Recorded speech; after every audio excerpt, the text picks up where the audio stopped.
I've known you almost 4 years, and I'd like you to talk about your family and the closeness. I have a chance to know a little bit of your family, and I thought you'd have the opportunity to talk about your kids and Mary Pat. Damn, man. And how it keeps 50 you grounded. minutes, I finally get a softball. Thanks. I thought we were supposed to do that early, you know? I thought I'd leave it hanging later. Thank you. I'm exhausted. No, listen, I mean, I think that people in the country now are often so cynical about politicians. And, you know, people give them reason at times for that to happen. And when a politician, you know, talks about their family, or I need to consult with my family before I make this decision, or I'm not doing this because it's not good for my family, or I am doing this because it's good for my family, like everybody just goes, yeah, right, sure. I can tell you that if you have a good family, that is absolutely true. Because this stuff in this life affects them every day.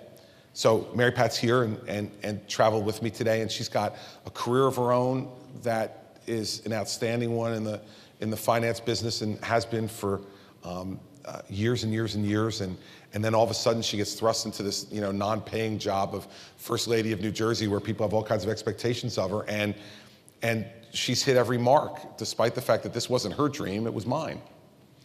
That's a really good spouse. And we have 4 really great children. I have, Andrew is 20, and he's a sophomore at Princeton. You know, it's great to have the college life, right? We landed here in Chicago at about 9 o'clock Chicago time this morning, and my cell phone went back on, and I got a text from Andrew, and it was 10:15 when I got this text, East Coast time, and he says, hey, sitting here eating breakfast, watching you on CNN, and really cool. And I'm like, he's eating breakfast at 10:15. They're obviously killing him at Princeton. It's amazing. Great.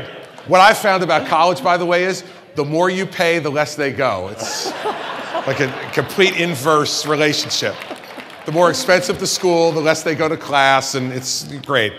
But he's a really good kid, plays, despite eating breakfast at 10:15 this morning somewhere.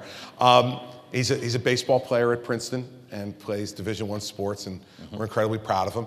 Our daughter, Sarah, is 17, a senior in high school, and she is about to become a daughter of the Midwest. She'll be going to the University of Notre Dame in September.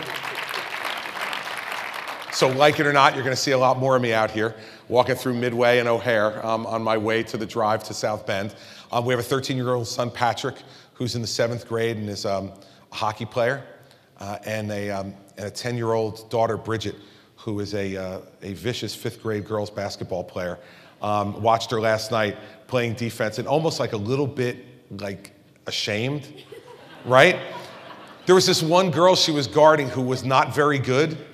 And in 5th grade girls basketball, you can't press. So you have to wait till they get over the midcourt line to play defense.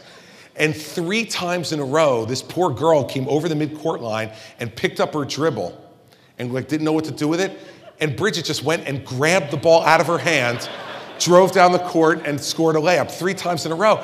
And I turned to Mary Pat, we were both at the game, and I'm like, it's almost embarrassing now. She's got to stop. Like, chill out a little bit, you know? This poor girl's gonna go home crying, you know? So I have a really intense, involved family. Mary Pat and I spend most weekends going between hockey games and basketball games, and then when the spring comes, Andrew's baseball games down at Princeton. And they're all in this together with me. And it's, I'm incredibly fortunate to have that. And I think we should all look at people in public life when they talk about their families a little less cynically. Because when challenges come, and I've certainly been going through one in the last 5 or 6 weeks, don't think it just affects the office holder. You know, it affects their wife, it affects their children. No one's asking for like sympathy cards to be sent. But when we say that like certain decisions we need to make, we have to think about how it'll affect our family, it does. And there is a legitimacy to that. So I'm fortunate to have a family that's, you know, totally behind me and really supportive of me, and who brings my wife and my children great joy to my life outside of what I do professionally, and enhances me for what I do professionally.